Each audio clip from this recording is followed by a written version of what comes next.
Bonsoir Louisa. Bonsoir Virginie. On ouvre ce journal avec la chute du gouvernement Barnier ainsi que les dernières nouvelles d'Emmanuel Macron hier soir au JT de TF1.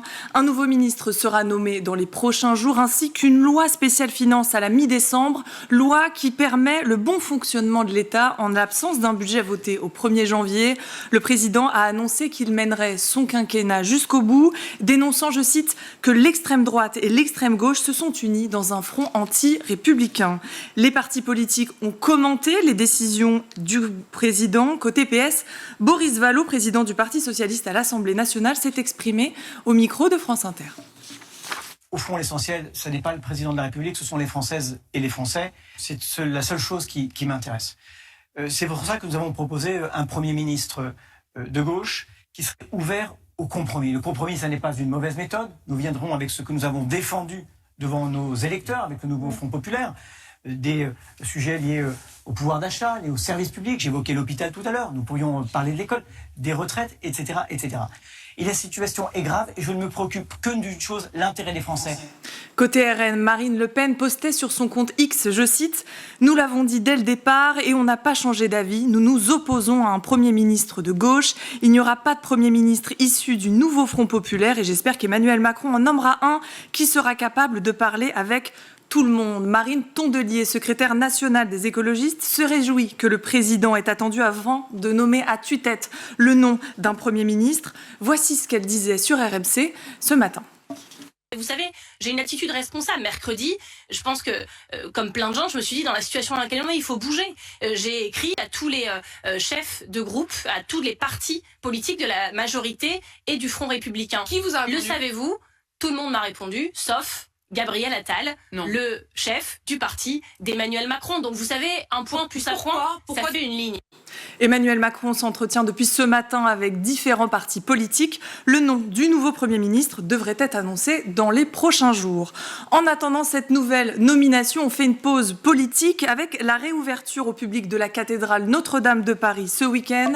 Demain, Emmanuel Macron et une cinquantaine de chefs d'État et religieux seront présents pour son inauguration. 5 ans après l'incendie ravageur et près de 800 millions d'euros récoltés grâce aux dons privés, la cathédrale ouvrira de nouveau demain.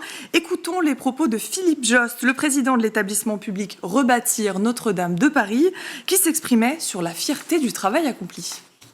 On a su constituer une famille ensemble, vraiment unis par ce défi, par la fierté de travailler sur ce monument, par la beauté de ce qui se faisait, de ce que chacun faisait.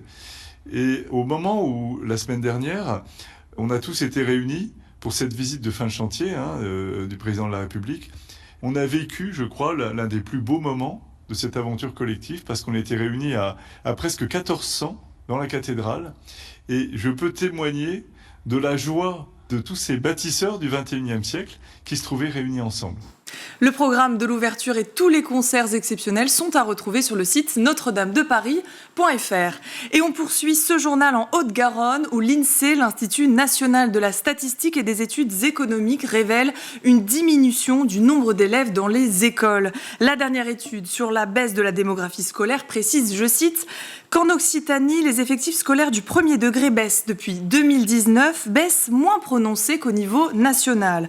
En cause, la diminution des naissances en Haute-Garonne entre 2014 et 2022. On prévoit la perte de 2000 élèves en 2025, argument utilisé par le rectorat de Toulouse pour bloquer les recrutements. Les syndicats s'insurgent face à cette décision et dénoncent le manque de remplacement des professeurs absents.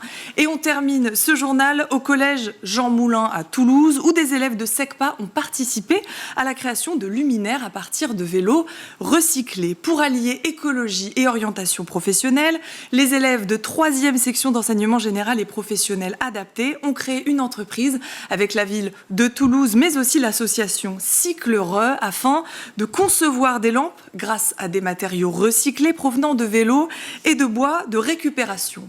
Objectif, développer leur créativité, leur autonomie, leur indépendance et les accompagner dans leur orientation. Un vernissage a eu lieu cette semaine afin de féliciter les élèves. Et si vous êtes intéressés, les ventes, plutôt les lampes seront disponibles dès la semaine prochaine au marché solidaire des Allées Jules Guesde à Toulouse donc. Merci Louisa.